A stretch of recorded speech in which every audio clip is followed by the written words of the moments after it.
Hello and welcome to Crypto Weeklies. In this video, we analyze Bitcoin. None of the content is financial advice. Let's get started. Right now, the price of BTC is at around 92k, roughly speaking. It did bounce from the area of support that we mentioned on the channel a while ago at this yellow line over here when the price came really close to 80k. Now it's up about 10 to 11,000 from that level. Again, a close above 93k would be great, as it would be slightly uh, higher than this week's than the midpoint of the last week's dump that Bitcoin had from the range of 96k to almost at 80k level. Now that 93k would be a great point for Bitcoin. Again, the key areas to look for, if there is a rally back to the 50-week simple moving average, that would be a key level to watch. That currently the 50-week moving average, simple moving average, is at around 102k. It has a declining slope now that the price of BTC is sharply going below those levels. You can see again in 2021 also. There was during the end of 2021 there was one rally higher than the 50-week simple moving average and kind of met the 20-week simple moving average before the conclusion of the bull run. The 20-week simple moving average for Bitcoin is currently at around 110k. It again is a declining slope from essentially started in November at around 113k. Now the 20-week simple moving average is at around 110k. These could meet the 20-week simple moving average, and the 50-week simple moving average could possibly meet sometime in future. But again, before that, again, there is a higher likelihood that the rally for this market cycle could be over. Again, not financial advice. Coming to the regression based approach to whatever the fair value of Bitcoin is, using the linear regression methodology with some residuals to the upside and downside to identify where the peak could be and where the potential bottom could be for BTC. Right now, the price is sufficiently close with respect to the regression based fair value, but the regression based risk is still in the 0.5 to 0.6 area. If and when this price action in 2026 is in middle of 2026, if the price comes close or slightly below the regression based fair value, that could be an accumulation phase for Bitcoin, like it was from May 2022 till February 2024. Again, this model identifies not just the overvaluation scenarios for BTC, but again, even in between the undervaluation, again, what could be a theoretical risk to be comfortable to do the DCA. Again, that is just at an individual level, not an advice. So between 0.4 and 0.5, again, when the price is slightly above the regression based fair value, that's where again DCA, that is the cutoff point for DCA, which makes some sort of sense. The price of BTC did come close to that range in early fourth week of November, that is on November, starting November 20 till about November 23, price was in that mode. But if you are slightly more conservative, whenever the price is between 0 and 0.4 risk, that's when again one can confidently say that the price is undervalued. The last time Bitcoin was in that zone per the regression based estimation was in 2024, that is in June July 2024. Again, that lasted till about the November 2024 rally. Those time periods were some of the last entry points before the rally kind of took off for BTC. That back then BTC went to again lower 50k range, bottomed at around $52,000-$53,000. Again, as this slope of this regression based value is this linear regression based valuation is up and to the right, the fair value for Bitcoin right now per this model is at around 76k, as Bitcoin is almost 16,000 higher than the fair value. Again, per this model at this stage, again, Bitcoin is not in an accumulation phase for any bear market accumulation.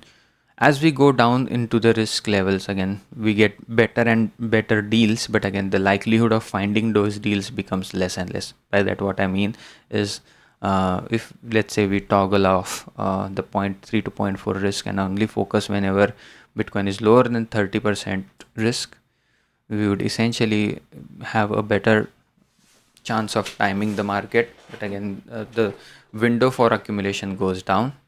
Now that only lasts from June 2022 till about February 2024. Personally speaking, this window makes most amount of sense for me to do any DCA. Personally speaking, for Bitcoin,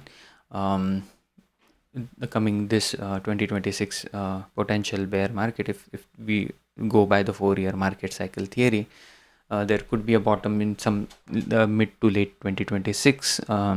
That's when again I'm looking at this model to do any conduct any DCA related decisions. Now if we go even further, less than 0.2 risk, it's a better deal again, but the chances of finding that deals go lower. Instead of over here, when the DCA range was from June 2022 till February 2024, this range ends from June 2022, July 2022 till about October 2023. So the cutoff is again 6 months before. Again, in the last that was in 2022 bear market. If we go by the last bear market in 2018, the range is only from December 2018 till March 2019, whereas if we have till 0.3, the range is between December 2018, again ignoring a few months over here, till about October 2020.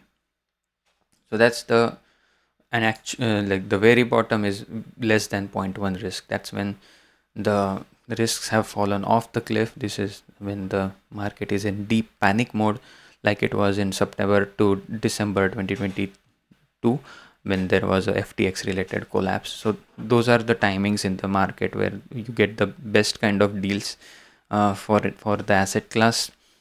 Similar story in September 2023, when the price again tried to test the 25,000 support, and the price did hold at that support before the ultimate rally from that October 2023 time period to about October 2025. Those 2 years for BTC where the price was essentially in a constructive uptrend.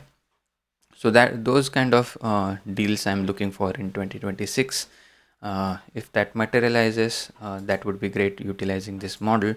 Before we conclude the bull run, again, what I would like to see is if there is a rally back to the 0.5 to 0.6 risk level, this green dot over here, if we go to that risk level meaningfully and stay there for a while in December, what could be a theoretical ceiling for BTC if there is a new all-time high?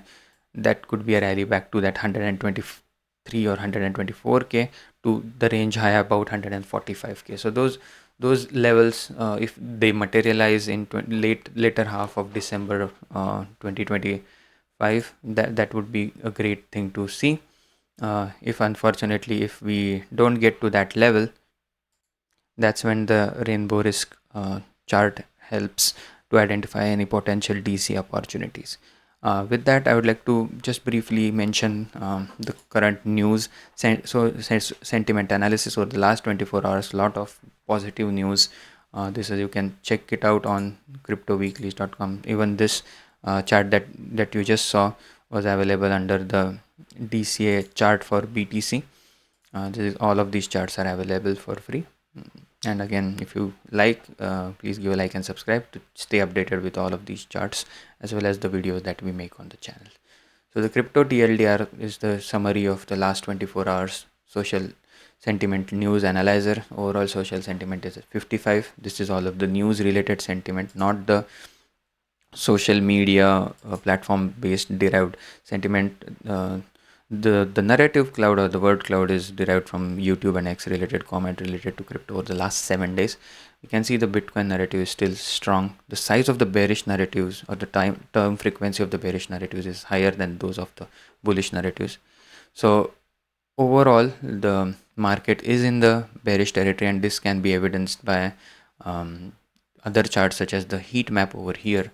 If you go and check that, you can see most of the cryptos are in downturn in the last 24 hours. Even in the last 7 days they have done great, but again, over the last 30 days, again, only a handful names are up. Largely the crypto asset class as a whole is down.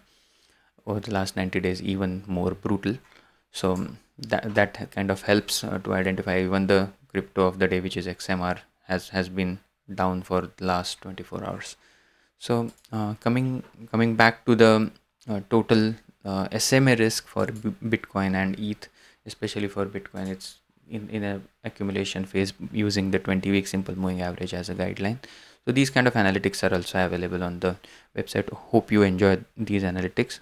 If you do, please give a like and subscribe, and hope to see you again tomorrow. Thank you and have a nice day. Bye bye.